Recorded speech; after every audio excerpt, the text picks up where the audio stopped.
ঠিক আছে, আমি ক্লাস শুরু করছি। আমার স্ক্রিন দেখা যাচ্ছে কিনা জানাবেন।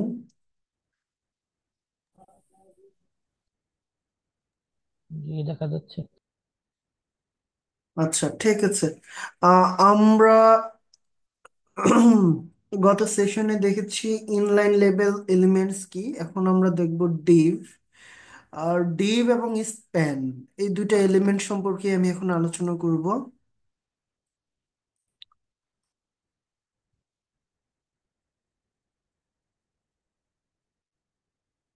ডিভ এন্ড স্পেন, এই দুইটা এলিমেন্ট হচ্ছে এমন এলিমেন্ট যেটাকে আমরা বলতে পারি এটা ন্যাশনাল এলিমেন্ট। ঠিক আছে।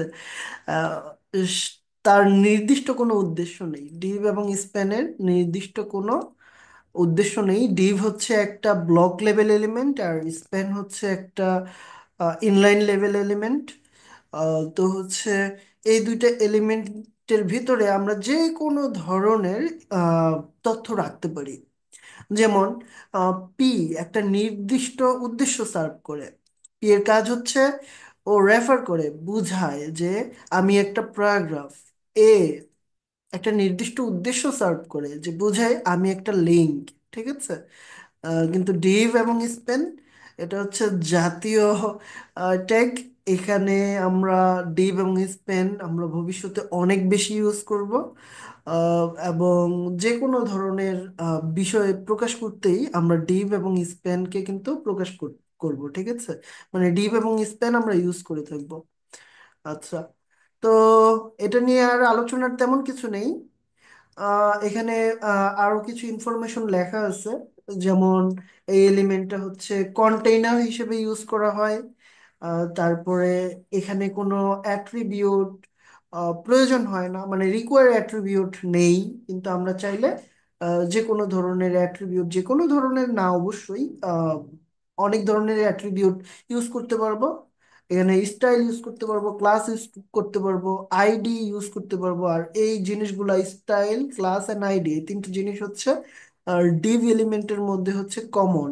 হ্যাঁ, এগুলা কিন্তু প্রত্যেকে অ্যাট্রিবিউট, ক্লাস, আইডি এন্ড হচ্ছে স্টাইল। হ্যাঁ, আচ্ছা। দেন একটা কন্টেইনারের মধ্যে আমরা হচ্ছে কি যত খুশি তত ডিভ ইউজ করতে পারবো। এমন না যে মানে একটা পেজে বা একটা ডকুমেন্টে আমরা হচ্ছে আহ, একটাই ডিভ ইউজ করতে পারবো, ডিভটাকে ইউজ করতে পারবো, এমন কিছু নাই। ওকে, এবার আমরা আই ফ্রেম দেখে নিব। আচ্ছা, ঠিক আছে। আই ফ্রেম খুব মজার একটা জিনিস। ঠিক আছে, এটা নিয়ে আমি কিছু জিনিস দেখাই। যেমন আই ফ্রেম নিয়ে আমি একটা HTML ডকুমেন্টই তৈরি করি। হ্যাঁ,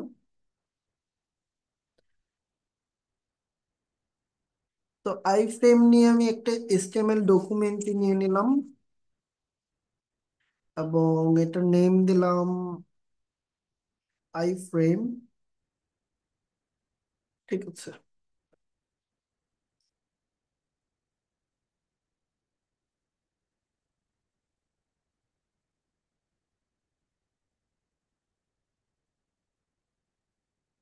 এখানে HTML5 ওপেন আছে, মানে ইন্ডেক্স ফাইলটা ওপেন আছে।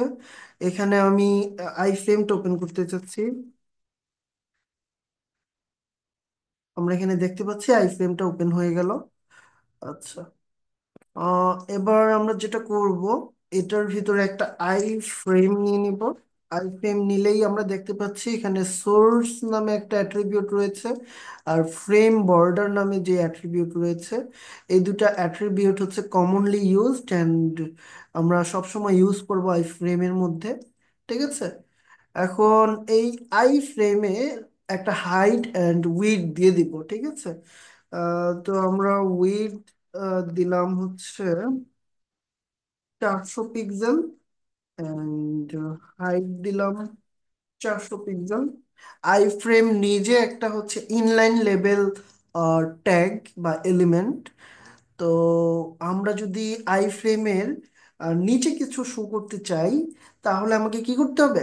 অবশ্যই এখানে একটা ব্রেক ট্যাগ ইউজ করতে হবে, নতুবা এটার পরে যেটাই আমি ইউজ করব না কেন সেটা যদি ইনলাইন লেভেল ট্যাগ হয় তাহলে হচ্ছে আই ফ্রেমের পাশাপাশি সে ওপেন হয়ে যাবে। ঠিক আছে। আচ্ছা, এখন আমি এখানে সাপোজ কিছু একটা শো করতে চাচ্ছি যে ফ্রেম বর্ডার 0 দেওয়াতে এখানে কিন্তু কোনো বর্ডার নাই, যখনই আমি বর্ডার 1 দিয়ে দিব এখানে কিন্তু একটা বর্ডার চলে আসবে। আচ্ছা, এই যে আমি দেখতে পাচ্ছি এখানে কিন্তু একটা বর্ডার চলে এসেছে। ঠিক আছে। এবার সোর্সের মধ্যে আমি সাপোজ একটা ইমেজ শো করাতে চাচ্ছি। তো ইমেজ, আমার কিছু ইমেজ ডাউনলোড করা আছে। আমি সাপোজ বাই ডিফল্ট এখানে টিউলিপ শো করাবো। ঠিক আছে। এখানে আমি দেখতে পাচ্ছি আমার আই ফ্রেমের মধ্যে একটা ছবি শো হয়ে গেছে। রাইট। এখন আমি যেটা করব, এটার একটা নেম দিব, আই ফ্রেমের একটা নেম দিব। আই ফ্রেমের নেম সাপোজ এটা আমাদের ক্যানভাস। ঠিক আছে।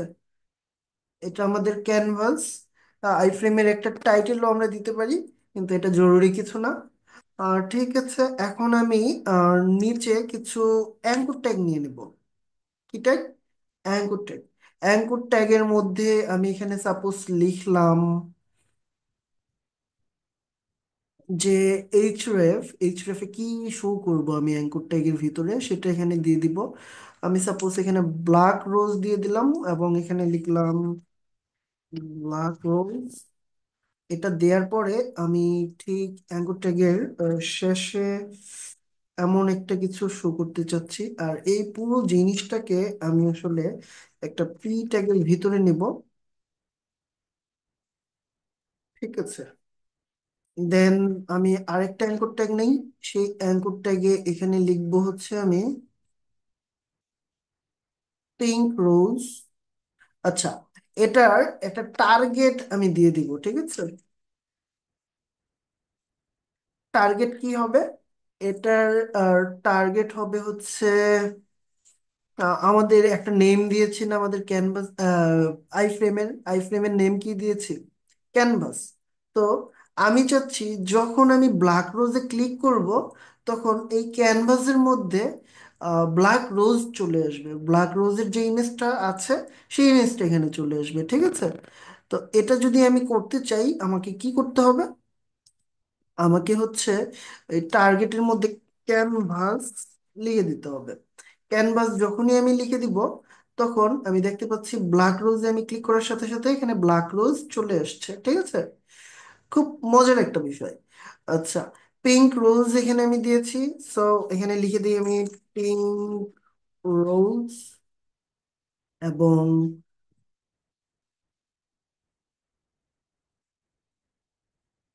এইভাবে আমি হচ্ছে আরেকটা অ্যাঙ্কর ট্যাগ নিয়ে নেব। সেখানে আমি একইভাবে আমি কাজগুলো করব। রেড রোজ দিয়ে দিয়েছি। সো এখানে কি লিখতে হবে?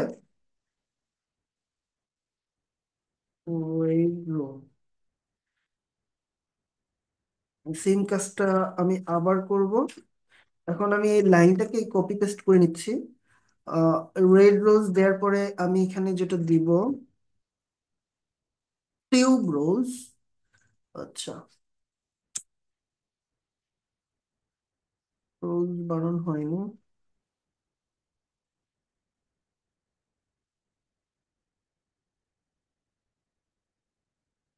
ঠিক আছে, সেম ভাবে আমি আরেকটা নিয়ে নেই।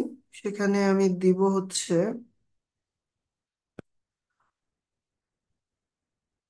টিউলিপ। তো এখানে লিখে দিই। দেখো, এখন যেহেতু আমার আর কোনো ইমেজ এখানে নেই আমি এগুলো রিমুভ করে দিচ্ছি শেষের লাইন থেকে। এবার যখনই আমি ব্ল্যাক রোজে ক্লিক করব আমার ব্ল্যাক রোজ ওপেন হবে। পিঙ্ক রোজে যখন ক্লিক করব, আচ্ছা, এটা কেন ওইখানে কেন, মানে আমাদের ক্যানভাস যেটা বা আইফ্রেম যেটা আইফ্রেমে ওপেন না হয় এখানে চলে এসেছে বলতে পারবেন? বলেন তো একজন। টার্গেট অ্যাট্রিবিউটে ভ্যালু ক্যানভাস দেওয়া নাই এই জন্য। রাইট। আমরা টার্গেট সেট করে দেই নাই, ওকে তো বলতে হবে যে ইমেজটা কোথায় ওপেন হবে, তাই না? তো এজন্য আমাদের প্রত্যেকটায় টার্গেট সেট করতে হবে। টার্গেটে কি দিব আমরা? ক্যানভাস। আচ্ছা, ক্যানভাস দেয়া কি ইম্পর্টেন্ট? না, এখানে ইম্পর্টেন্ট হচ্ছে এই নেমটা দেয়া। এখন এই নেমে যদি ক্যানভাস থাকে, আমাকে ক্যানভাস দিতে হবে। সাপোজ আমি এই নেমের যদি এখানে নেমটা অন্য কোনো কিছু দেই, তাহলে এখানেও সেম। এখানে সাপোজ দিলাম টিভি, তাহলে ক্যানভাসের পরিবর্তে প্রত্যেক জায়গায় অ্যাড করে দিতে হবে টিভি। রাইট? আচ্ছা, মনে করি এটা হচ্ছে আমাদের রিমোট। রিমোটে যেই বাটনে ক্লিক করব, সেই বাটনে যেটা আছে সেটা কিন্তু এখানে ওপেন হয়ে যাবে, তাই না? এটা একটা ক্যানভাস বা টিভির মতোই কিন্তু কাজ করছে। তো এইভাবে আমরা বিভিন্ন ধরনের ইমেজগুলোকে আই ফ্রেমের মাধ্যমে কিন্তু শো করাতে পারি। যেটাতে ক্লিক করব সেটাই শো হবে। খুব মজার একটা বিষয়। ঠিক আছে। একইভাবে আমরা কি করতে পারি, এখানে তো ইমেজ শো করালাম, তাই না? আমরা একইভাবে কিন্তু এখানে অন্য কিছু শো করাতে পারি। কি সেটা? সাপোজ এইখানে হচ্ছে, আচ্ছা এটা একটা প্যারাগ্রাফে নিয়েছি না, আমি আরেকটা প্যারাগ্রাফ যদি নেই, এখানে হচ্ছে আমি একটা অ্যাঙ্কর ট্যাগ নিয়ে নিচ্ছি। এখানে আমি চাচ্ছি আমাদের যে ইনডেক্স ডট এইচটিএমএল রয়েছে সেটা শো করাতে। ঠিক আছে। আচ্ছা, এখানে লিখে দিলাম। হ্যাঁ, এখন এই হোমে ক্লিক করলে আমাদের ইনডেক্স ডট যে যেটা আছে সেটায় চলে যাবে যখন আমরা টার্গেট সেট করে দিব। হ্যাঁ, টার্গেট হচ্ছে আমরা কি দিব? আচ্ছা, এখানে তো টার্গেট দিব ক্যানভাস। আচ্ছা, যখনই আমি এটা সেভ করব, আমি হোমে ক্লিক করলে আমাদের হোমের যেই এইচটিএমএল এর ডকুমেন্ট রয়েছে, যে ইন্ডেক্সে যা রয়েছে, এটা কিন্তু এই আই ফ্রেমের মধ্যে শো হচ্ছে। যখনই আমি হোমে ক্লিক করছি এটা শো হচ্ছে। যখনই আমি রেড রোজে ক্লিক করছি রেড রোজ শো হচ্ছে। যখন আমি ব্ল্যাক রোজে ক্লিক করছি ব্ল্যাক রোজ শো হচ্ছে। আবার যখনই আমি টিউলিপে চলে যাচ্ছি টিউলিপে চলে যাচ্ছে। মানে ইমেজ শো হচ্ছে যেই জায়গাটাতে, হোমে ক্লিক করার পরে একটা এইচটিএমএল ফাইলও এখানেই কিন্তু আমাদের ওপেন হয়ে যাচ্ছে। তো আই ফ্রেমের মাধ্যমে আমরা অনেক অনেক ওয়েবসাইটের পেজ কিন্তু আমাদের ওয়েবসাইটেও শো করাতে পারি। যদিও এটা উত্তম কোনো কাজ নয়। অন্যের ওয়েবসাইট তো আমার ওয়েব পেজে হচ্ছে আমি শো করাবো না, তাই না? কিন্তু অনেক ক্ষেত্রে এটা কাজে লাগে। তো যেমন হচ্ছে ইউটিউবের ভিডিও আমাদের হচ্ছে ওয়েবসাইটে অবশ্যই শো করাতে হবে। আহ, তখন আমাদের আই ফ্রেম ইউজ করতে হবে, তাই না? এমবেডেড কোডটা আমরা যখন কপি করে নিয়ে আসি সেটা তো একটা আই ফ্রেমই বটে। আচ্ছা, তো আমাদের আই ফ্রেমের ব্যাপারটা আমরা শিখে গেলাম পুরোপুরি। এবার আমরা ফাইল পাথের ব্যাপারটা শিখে নিব। ঠিক আছে। ফাইল পাথ মূলত কি কি কাজে লাগে? ফাইল পাথ মূলত আসলে হয় লিঙ্ক করার জন্য এক্সটার্নাল ফাইলগুলোকে। আচ্ছা, যেমন web pages, images, style sheet, JavaScript. যেমন হচ্ছে আমরা জাভা স্ক্রিপ্ট যখন আমাদের ওয়েব পেজে অ্যাড করব, জাভা স্ক্রিপ্টটা কিন্তু একটা আলাদা ফাইলের মধ্যে থাকবে, তাই না? তো এই আলাদা ফাইলটা লিঙ্কিং করার ক্ষেত্রে আমাদের এই ফাইল প্যাথের জ্ঞান থাকা খুবই জরুরি। আহ, খুবই জরুরি। এটা ছাড়া আমরা কিন্তু অ্যাড করতে পারবো না। আচ্ছা, এইখানে আমি হচ্ছে অনেকগুলো নিয়ে নিব, অনেকগুলো ফোল্ডার তৈরি করে নিব। ঠিক আছে। ফোল্ডার তৈরি করার ক্ষেত্রে আমাদের একটা জিনিস খেয়াল রাখতে হবে। যদি আমরা এটার মাধ্যমে ফোল্ডার তৈরি করতে চাই, তাহলে আমাদের এই যে যে স্পেসটা আছে, যে স্পেসে অন্য কোনো ফাইল নেই, স্পেসে প্রথম ক্লিক করতে হবে। যদি ক্লিক না করি, তাহলে সাপোজ আমি ইমেজে যদি ক্লিক অবস্থায় থাকে, আমি এই ফোল্ডারে যদি ক্লিক করি, ইমেজটা কি, আহ, মানে ইমেজগুলো হচ্ছে আহ, যেই ফোল্ডারে রয়েছে সেখানে আরেকটা ফোল্ডার তৈরি হয়ে যাবে। যেমন হচ্ছে আমি এখানে ফোল্ডার তৈরি করি, রোজেস নামে একটা ফোল্ডার তৈরি করতে চাচ্ছি আমি। এখানে রোজেস নামে একটা ফোল্ডার তৈরি কিন্তু হয়ে গেল। এখন এখানে যেই রোজ গুলো রয়েছে, রোজ গুলোকে টেনে এই রোজের ভিতরে আমরা মুভ করে দিতে পারি। ঠিক আছে, মুভ হয়ে গেল কিন্তু। এখন যদি আমি একদম এই স্পেসটাতে ক্লিক করি, এবারে ফোল্ডার আইকনে ক্লিক করি, একটা ফোল্ডার ওপেন করি, তাহলে কিন্তু আমাদের যে ক্লাস 7 ফোল্ডারটা রয়েছে রুট ফোল্ডার, সেই রুট ফোল্ডারে কিন্তু ফোল্ডার তৈরি হবে। ঠিক আছে। এখানে সাপোজ আমি সিএসএস অ্যাড করতে চাচ্ছি, দেন তারপরে হচ্ছে সাপোজ সিএসএস এর ভিতরেও আমি কিছু জিনিস অ্যাড করব। সেটা হচ্ছে এখানে কি দিব, এখানে হচ্ছে ইমেজ স্টাইল নামে একটা হচ্ছে ফোল্ডার নিয়ে নিলাম। তার মানে সিএসএস এর ভিতরে একটা ফোল্ডার আমি ইমেজ স্টাইল নামে নিয়েছি। সেখানে হচ্ছে ইমেজের স্টাইল করার জন্য সাপোজ আমি কিছু সিএসএস অ্যাড করব, ঠিক আছে, এইভাবে। আচ্ছা, আমি এইচটিএমএল এর জন্য সাপোজ, আচ্ছা, এইচটিএমএল না নিয়ে এখানে হচ্ছে, আচ্ছা এখানে এসটিএমএল নামেই হচ্ছে আরেকটা ফোল্ডার ওপেন করি, ঠিক আছে। এটার ভিতরে সাপোজ আমার এসটিএমএল এর যত ধরনের এই যে এইচটিএমএল গুলো এটার ভিতরে থাকবে, ঠিক আছে। আচ্ছা, এখন আমার হচ্ছে ফাইল পাথ বুঝতে সুবিধা হবে। আমি আবার ইন্ডেক্সে চলে যাচ্ছি, ইন্ডেক্সে চলে যাচ্ছি।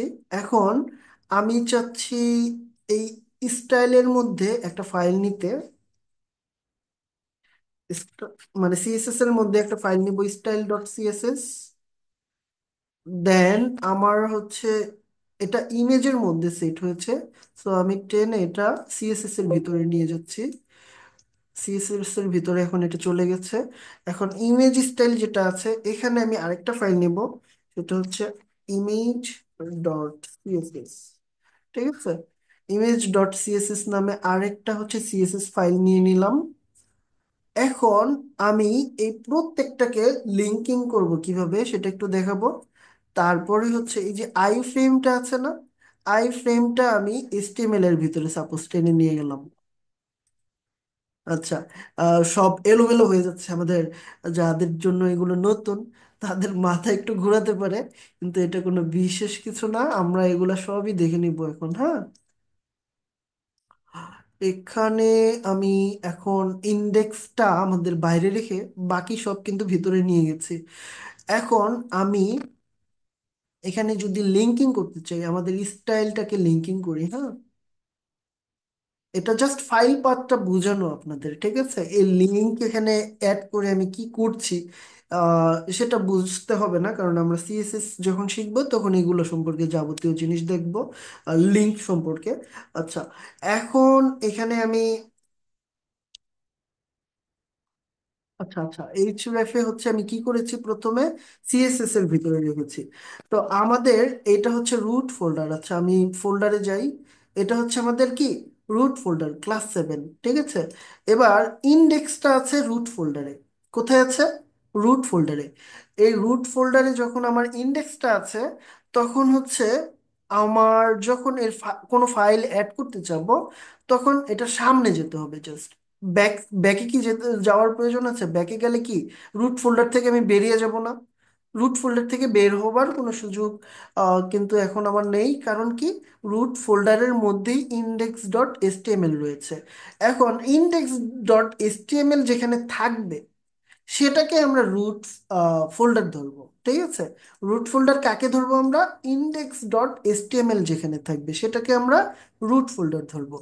এখন ইন্ডেক্স ডট এসটিএমএল এর মধ্যে আমি লিঙ্কিং করতে চাচ্ছি সিএসএস ফোল্ডারে থাকা একটা ফাইল স্টাইল ডট সিএসএস কে, ঠিক আছে। তো আমাকে কি করতে হবে? আমাকে প্রথমত এখানে লিখতে হবে সিএসএস ফোল্ডারটা দিয়ে একটা স্ল্যাশ দিতে হবে। স্ল্যাশ দেওয়ার পরে আমি এখানে অ্যাড করব স্টাইল ডট সিএসএস, ঠিক আছে। Style dot CSS, that means আমি ওকে বলতেছি যে সিএসএস নামে একটা ফোল্ডার আছে, ফোল্ডারের ভিতরে যাও, এই স্ল্যাশ দিয়ে আমি বুঝলাম ভিতরে যাও। ভিতরে যাওয়ার পরে তুমি দেখতে পাবে সেখানে স্টাইল ডট সিএসএস আছে, সেটা অ্যাড করো। এখন আমি স্টাইল ডট সিএসএস যে সঠিকভাবে অ্যাড হয়েছে কিনা এটা বুঝার জন্য যেটা করব, আমি এখানে একটা স্টাইল অ্যাড করি। স্টাইলের মধ্যে সাপোজ ব্যাকগ্রাউন্ড দিলাম ইয়েলো, ঠিক আছে। তো ইয়েলো কালার হয়ে যাবে এটার ব্যাকগ্রাউন্ডটা। আচ্ছা, এখানে আই ফ্রেম ওপেন আছে, আমরা এখানে HTML open, index dot HTML টা ওপেন করব। আমরা দেখতে পাচ্ছি আমাদের ইন্ডেক্স ডট HTML নামে যে ফাইলটা রয়েছে সেই ফাইলের ব্যাকগ্রাউন্ড কি হয়ে গেছে, ইয়েলো হয়ে গেছে। দ্যাট মিনস আমাদের এই যে যে লিঙ্ক করেছি এই লিঙ্কিংটা সঠিকভাবে কাজ করছে। এই যে আমি বললাম এই ফাইলে এই ফোল্ডারের ভিতরে যাও, ফোল্ডারের ভিতরে গিয়ে এই স্টাইল ডট সিএসএস কে তুমি অ্যাড করে নাও। ঠিক আছে, যখন আমি ওকে এটা বললাম ও কিন্তু অ্যাড করেছে সঠিকভাবে। আমরা যদি এখানে ডাবল স্ল্যাশ দিয়ে দেই তখন কি ও সঠিকভাবে কাজ করবে? তখন কিন্তু ওর সঠিকভাবে কাজ করার কথা না, কিন্তু ও বুদ্ধিমান তাই বুঝে নিচ্ছে এই ইরোরটাকে। ঠিক আছে, আচ্ছা আমি বানানটা একটু এলোমেলো করে দেই, এখানে এসটা কেটে দেই, এখন কিন্তু কাজ করবে না সঠিকভাবে। এই যে দেখতে পাচ্ছি কাজ করছে না। ঠিক আছে, এবার আমি যেটা করব, আমি এখন বুঝলাম কিভাবে ভিতরে যেতে হয় ফোল্ডারের। আমি সাপোজ এখানে আহ যে আরেকটা লিঙ্ক অ্যাড করতে চাচ্ছি, লিংকের মধ্যে এখানে দিতে চাচ্ছি, সিএসএস ফোল্ডারে যেতে চাচ্ছি। সিএসএস এর ফোল্ডারের ভিতরে আমার কিন্তু আরেকটা ফোল্ডার রয়েছে। কি ফোল্ডার সেটা? Image style. ঠিক আছে, এই যে ইমেজ স্টাইল নামে একটা ফোল্ডার রয়েছে, সেখানে ইমেজ ডট সিএসএস নামে একটা ফাইল রয়েছে, সিএসএস ফাইল। সেই ফাইলটা আমি এখানে অ্যাড করে নিলাম। ঠিক আছে, সেই ফাইলটা আমি অ্যাড করে নিলাম। এখন ইমেজের যেই ব্যাপারগুলো এখানে থাকবে, আহ, সেই ইমেজগুলোর ডিজাইন আমি এখান থেকে করতে পারি। সাপোজ এখানে আইএমজি যে ট্যাগ থাকবে, এই ট্যাগের ইমেজগুলোকে আমি সাপোজ দিলাম এখানে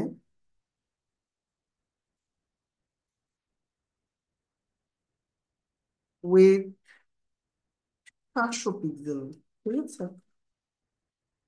700 পিক্সেল। এখন ইন্ডেক্সে আমি একটা ইমেজ এড করতে চাচ্ছি,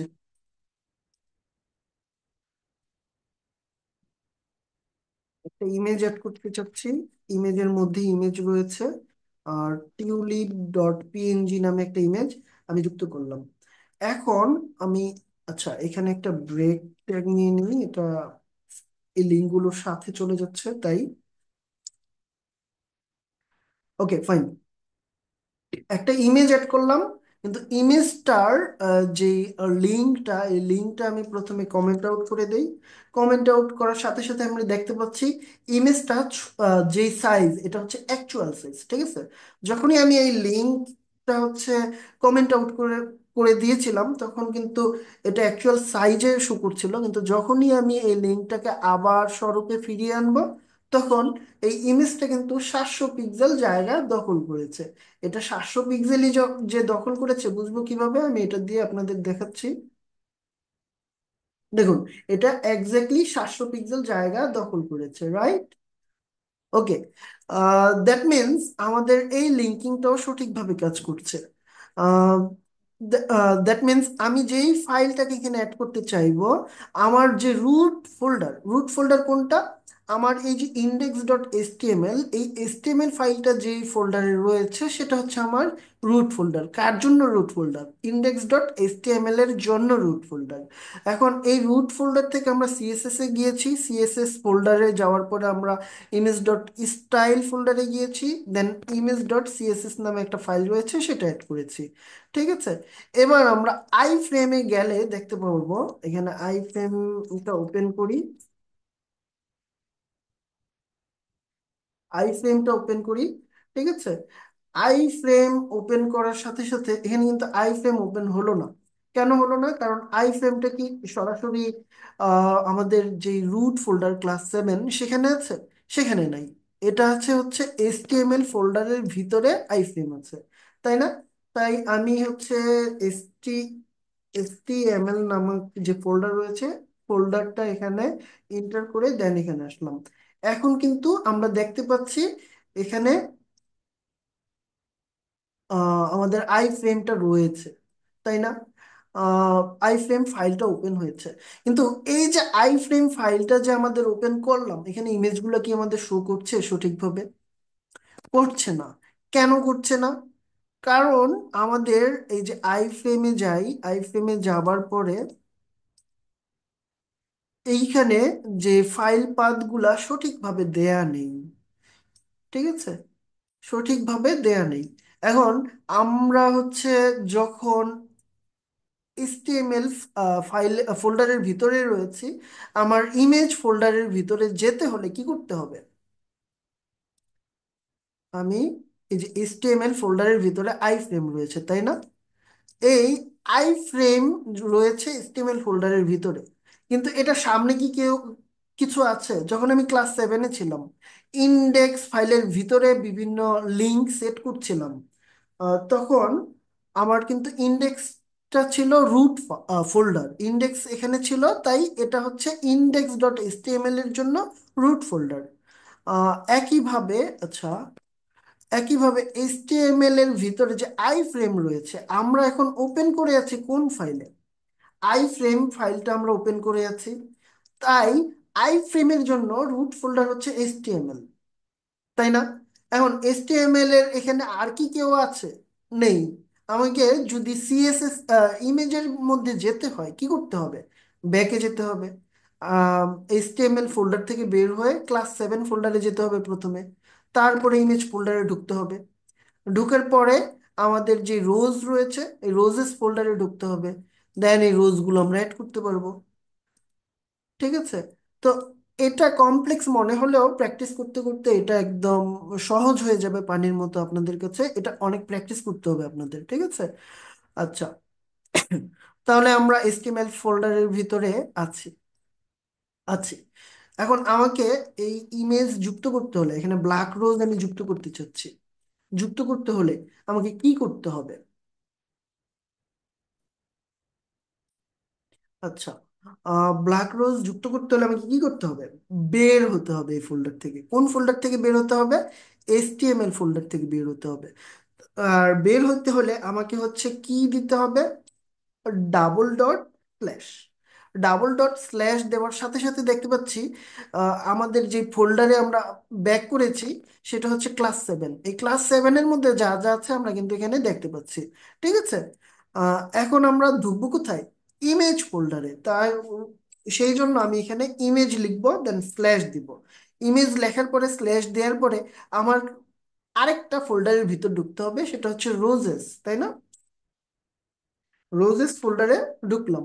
এটা ঢোকার পরে এইখানে কিন্তু আমরা প্রবেশ করার পরে দেখতে পাচ্ছি 3টা ইমেজ রয়েছে এই ফোল্ডারে। আমরা অ্যাড করতে চাচ্ছি ব্ল্যাক রোজ, তো ব্ল্যাক রোজটা এখানে দিয়ে দেব। একইভাবে এখানে এই যে যখনই আমি ব্ল্যাক রোজে ক্লিক করব, ব্ল্যাক রোজটা কিন্তু এখন সঠিকভাবে দেখা যাচ্ছে। তো আমরা এভাবেই লিঙ্কিং গুলা ফাইল পাথ সিস্টেমের মাধ্যমে করতে পারি। আমি আশা করি আপনাদের আর বুঝতে অসুবিধা নেই কিভাবে আমরা এটা যুক্ত করলাম। ঠিক আছে? আমি টিউলিপ যুক্ত যদি করতে চাই, আমাকে প্রথমে এক ফোল্ডার ব্যাক আসতে হবে, তারপরে ইমেজ ফোল্ডারে যেতে হবে। ইমেজ ফোল্ডারের মধ্যেই টিউলিপ রয়েছে, আমাকে নতুন কোনো ফোল্ডারে প্রবেশ করতে হয়নি। এইভাবে কিন্তু আমরা ফাইল পাথগুলো মানে ইজিলি অ্যাড করতে পারবো। আমরা যখনই এটাকে এখন রিফ্রেশ করব, টিউলিপে ক্লিক করলে কিন্তু এখানে টিউলিপ চলে আসছে। আচ্ছা, রিফ্রেশ করলে এখানে টিউলিপ কেন আসছে না? কারণ এই যে এখানে যে টিউলিপটা রয়েছে এটা সঠিকভাবে ফাইল পাথ করা নেই। এটাকে আমরা কিভাবে করতে পারি? করে নেই। প্রথমে বের হব, তারপরে ইমেজে যাব, তারপরে টিউলিপ। ঠিক আছে? এখন কিন্তু টিউলিপটা সঠিকভাবে কাজ করছে। যখন ব্ল্যাক রোজে ক্লিক করব, ব্ল্যাক রোজ চলে আসবে। কিন্তু বাকিগুলো কি সঠিকভাবে দেয়া আছে? দেয়া নেই, ফাইল পাথটা করা নেই, তাই এখানে শো করছে না। এটা আপনারা করে নেবেন। ঠিক আছে? টিউলিপে ক্লিক করলে আবার টিউলিপ চলে আসছে, কিন্তু হোমে ক্লিক করলে হোম কি আসছে? কেন আসছে না? এটারও সঠিকভাবে ফাইল পাথ করা নেই। হোমে যেতে হলে কি করতে হবে? জাস্ট এই ফোল্ডার থেকে বের হয়ে index.html এ যেতে হবে। এখন হোমে ক্লিক করেন, এখন কিন্তু হোমটা সঠিকভাবে কাজ করছে। ঠিক আছে? এইভাবেই হচ্ছে ফাইল পাথ আসলে কাজ করে। ফাইল পাথটা বোঝা খুব ইম্পর্টেন্ট ছিল। আমরা হচ্ছে যত খুশি তত ফোল্ডার তৈরি করব, এক এক ফোল্ডারে এক একটা ফাইল রাখবো, এক এক ফোল্ডারে এক একটা ইমেজ রাখবো। যত জটিল করা যায়, যত জটিল করব আমাদের কাজ করতে তত বেশি কি হবে, এফোর্ট দিতে হবে। যত আপনার ব্রেনটা এখানে কাজে লাগাবেন, আপনার ফাইল পাথ নিয়ে কিন্তু নলেজ তত বাড়তে থাকবে। তো আপনাদের এটা কিন্তু অবশ্যই অ্যাসাইনমেন্ট থাকবে, তাই আম, অনেক কমপ্লেক্স করে ফেলবেন, এক এক ফোল্ডারে এক একটা জিনিস রাখবেন, দেন হচ্ছে সঠিকভাবে এই ফাইল পাথ নিয়ে প্র্যাকটিস করবেন, ঠিক আছে? কারণ আমাদের ভবিষ্যতে ফাইল পাথের জ্ঞান অপরিহার্য, এটা নিয়ে কোনো সন্দেহ নেই। ঠিক আছে, এখন আমরা ফাইল পাথ দেখে ফেললাম। কম্পিউটার কোড এলিমেন্টস কি জিনিস, এটা সম্পর্কে একটু নলেজ নিব আমরা। এখানে আমি দেখতে পাচ্ছি কম্পিউটার কোড এলিমেন্ট হচ্ছে আম, পাঁচটাকে আমরা নর্মালি চিনে থাকি। সেটা হচ্ছে কেবিডি, স্যাম্প, স্যাম্প দিয়ে স্যাম্পল বোঝায়, কোড, ভার, ভার দিয়ে ভেরিয়েবল বোঝায়, প্রি, প্রি হচ্ছে আসলে কোনটা দিয়ে কি মিনিং সেটা কিন্তু এখানে সুন্দরভাবে লিখে দিয়েছি, পিডিএফটা আপনাদেরকে প্রোভাইড করে দিব আজকে। যাই হোক, এলিমেন্টকে ডিফাইন করে, হ্যাঁ, প্রি ফরম্যাটেড টেক্সট হিসেবে। প্রি ফরম্যাটেড টেক্সট কি জিনিস, এটা আমরা এখনই দেখব। তো এই জন্য আমরা কোড নামে যেটা রয়েছে এই কাজটা আগে দেখতে হবে, ওটাকে বুঝতে হলে। ঠিক আছে, আমি আরেকটা এলিমেন্ট নিয়ে নিব HTML এর মধ্যে। আমি HTML ফোল্ডারের মধ্যে ক্লিক করেছি। এইটার ভিতরে যেহেতু আমি HTML-টা নিতে চাই, সুতরাং আমার এই ফোল্ডারে ক্লিক থাকতে হবে। দেন হচ্ছে আমি এই ফাইলে কি করব, একটা ক্লিক করব। ক্লিক করলে এই ফোল্ডারের ভিতরে কিন্তু ফাইলের অপশনটা চলে এসেছে। এখন ফাইলটা তৈরি করে নেই। কম দিয়ে হচ্ছে আমি একটা ফাইল তৈরি করছি, এটা নিয়ে আমরা বুঝে নেব কম্পিউটার এলিমেন্ট। ওকে, এই কম্পিউটার এলিমেন্টের ভিতরে আমরা একটা ডকুমেন্ট নিলাম। আচ্ছা, এবার এখানে হচ্ছে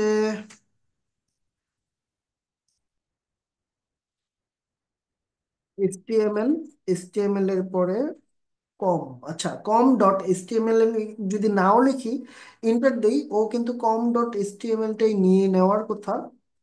যাই হোক, ও যেহেতু নিতে পারছে না, আমি HTML লিখে দিচ্ছি। তখন কিন্তু আমাদের এই যে কম যেই ফাইলটা, এটা কিন্তু এখানে ওপেন হয়ে গেল। আচ্ছা, এখন এখানে আমরা কি করব, আমরা কোড নামে যে ট্যাগটা, এটার কাজ দেখব।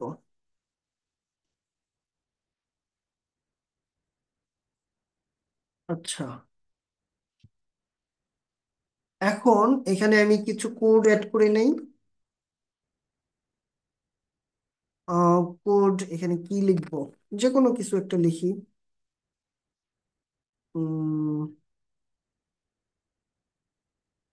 ট্যাগ এলিমেন্টস, দেন হচ্ছে আর কিছু জিনিস, কিছু হচ্ছে ওয়ার্ড লিখলাম, তাই না? কিন্তু ওয়ার্ড গুলো কিভাবে এসেছে, এখানে যেহেতু আমরা কোড লিখেছি, তো কোডের জন্য আলাদা হচ্ছে একটা ফন্ট ফ্যামিলি আছে। সেই ফন্ট ফ্যামিলিটা অটোমেটিক এখানে অ্যাপ্লাই হয়ে গেছে। ঠিক আছে, এই কোড ট্যাগ দিয়ে আমরা বুঝাচ্ছি এটার মাঝখানে যা থাকবে এগুলো আসলে কোড। ঠিক আছে, আর এখানে কিন্তু আমরা দেখতে পাচ্ছি elements defines a piece of computer code, right? That means এই কোড ট্যাগ দিয়ে যেটা বুঝাই আমরা সেটা হচ্ছে কম্পিউটার কোড। ঠিক আছে, কিন্তু আমরা কিন্তু এই প্রত্যেকটা ওয়ার্ডকে কিভাবে লিখেছিলাম, প্রত্যেকটা ওয়ার্ডকে লিখেছিলাম হচ্ছে মানে লাইন ব্রেক করে করে, তাই না? কিন্তু এখানে কি লাইন ব্রেক হয়ে এসেছে? তিনটাই কি একসাথে চলে এসেছে। তো এই বিষয়গুলো একসাথে তো এসেছে, প্লাস হচ্ছে এখানে প্রত্যেকে এখানে কি একটা করে স্পেস অ্যাড হয়ে গেছে। তো এই ব্যাপারগুলো যদি আমি না চাই, আমি যদি চাই আমি যেভাবে দিয়েছি তুমি ঠিক সেভাবেই শো করো, তাহলে আমাদের প্রি নামে যে ট্যাগটা আমরা দেখলাম, মানে প্রি ডিফাইন, প্রি ডিফাইন মানে এটাই, এই যে আমরা কোডের মধ্যে যেভাবে ডিফাইন করব এইভাবেই সে ডিফাইন করে এখানে শো করবে, ঠিক আছে। আমরা যেভাবে আর কি এখানে লিখবো, এইভাবেই এখানে শো করবে। সেটাই হচ্ছে প্রি ডিফাইন। আচ্ছা, তো প্রি ট্যাগটা নিয়ে নিলাম। প্রি ট্যাগের ভিতরে হচ্ছে আমি আমার কোডটা দিয়ে দিলাম। এবার কিন্তু আমরা দেখতে পাচ্ছি এখানে এই যে ট্যাগ, এলিমেন্টস, অ্যাট্রিবিউট, আমরা যেভাবে প্রি ডিফাইন করেছি, এই যে এখানে স্পেস আছে না, স্পেসটা সাপোজ কেটে দিই, তখন কি হবে? ও স্পেসটা কিন্তু কেটে এখানে নিয়ে নিয়েছে। দ্যাট মিন্স আমি এডিটরে যেভাবে শো করব, এখানে ঠিক সেভাবে শো হবে। এটাকেই আমরা বলি প্রি ডিফাইন। বুঝতে পারলাম? আচ্ছা, ঠিক আছে। এবার হচ্ছে প্রি ডিফাইন কোডগুলোকে, সাপোজ আমাদের কোডের মধ্যে এই যে কোডগুলো করেছি, এখানে কি এইচটিএমএল এর এখানে একটা স্পেস আছে, দেন এটার ভিতরে আরো স্পেস আছে। কেন স্পেস আছে? স্পেস দিয়ে আমি বুঝাচ্ছি এই হেড ট্যাগের ভিতরে স্পেস দিয়ে বুঝাচ্ছি এগুলা যা আছে, এগুলা হেড ট্যাগের ভিতরের এলিমেন্ট। এটা হচ্ছে রুট এলিমেন্ট, এগুলো হচ্ছে তার চাইল্ড, তার চিলড্রেন, ঠিক আছে। ঠিক তেমনি ভাবে এই বডির ভিতরে এগুলা দিয়ে বুঝাচ্ছি বডির ভিতরে যা আছে, এখানে একটা স্পেস দিয়ে এভাবে বুঝাচ্ছি। এখন আমি যদি এভাবে ই করে দেই, অফ করে দেই এটাকে, তাহলে বডির ভিতরে সব অফ হয়ে যাবে। এটা বুঝাচ্ছি হচ্ছে বডির ভিতরের ট্যাগ এগুলা বা এলিমেন্ট এগুলা। এখন আমি যদি এগুলা রিমুভ করে সবগুলো একদম স্পেস কেটে দেই, আমার বুঝতে কিন্তু অসুবিধা হবে কোনটা হেডের এলিমেন্ট, কোনটা বডির এলিমেন্ট, কোনটা কোন সেকশনের এলিমেন্ট, এগুলো বুঝতে অসুবিধা হবে। এটা বুঝতে সুবিধার জন্য আমি স্পেস দিয়েছি। কিন্তু আমি আমার কম্পিউটারে যদি একটা কোড শো করতে চাই, সে কোডের মধ্যে তো আমি যেভাবে ঠিক এখানে লিখবো সেভাবেই শো করতে চাইবো। এই কারণে হচ্ছে এই প্রিডিফাইন কোডটা আমাদের এভাবেই কাজে লাগে, ঠিক আছে। এখানে যেভাবে আছে ঠিক সেভাবে শো করাতে চাইলে। আর এটা আমাদের খুব প্রয়োজনীয় একটা ব্যাপার হবে যদি আমরা টিউটোরিয়াল বেস কোনো কোডিং টিউটোরিয়াল বেস ওয়েবসাইট তৈরি করতে চাই। ঠিক আছে, আমাদের প্রিয়ের কাজটা আমরা দেখে নিলাম, কোডের কাজটা দেখে নিলাম। এবার হচ্ছে আমরা ভেরিয়েবল অ্যান্ড হচ্ছে কেবিডি এগুলো একটু দেখব। কেবিডি কি? এটা হচ্ছে মূলত কিবোর্ডকে ডিফাইন করে, ঠিক আছে, কিবোর্ডের ইনপুট। সাপোজ আমি আমার ওই যে টিউটোরিয়াল বেস ওয়েবসাইটটা, এইখানে আমি দেখাচ্ছি টু সেভ। আচ্ছা, এখানে হচ্ছে একটা প্যারাগ্রাফ নেই, হ্যাঁ। এখন লিখি টু সেভ সামথিং কুইক। এখন আমি এখানে লিখতে চাচ্ছি CTRL Ctrl+S। এটা যখন কেউ চাপবে তখন সেভ হবে। তো এই যে এটা যে কিবোর্ডের একটা আহ, জিনিস বা হচ্ছে এলিমেন্ট, মানে এটা কিবোর্ডের যে একটা কি, এটা আমি বুঝাতে হলে আমাকে কেবিডি ইউজ করতে হবে। কারণ কেবিডির মিন্স কি? কেবিডির মিন্স হচ্ছে এটা কিবোর্ডের ইনপুটকে ডিফাইন করে, ঠিক আছে। যেমন কন্ট্রোল, এটা একটা কিবোর্ডের ইনপুট, অ্যান্ড অ্যাশ এটা একটা কিবোর্ডের ইনপুট। এই সবগুলোকে একসাথে আমি প্রকাশ করতে পারি। এজন্য আমাকে কি করতে হবে? এ বিডি নামে যেই ইটা রয়েছে, ট্যাগটা রয়েছে সেটা নিতে হবে, এবং এগুলো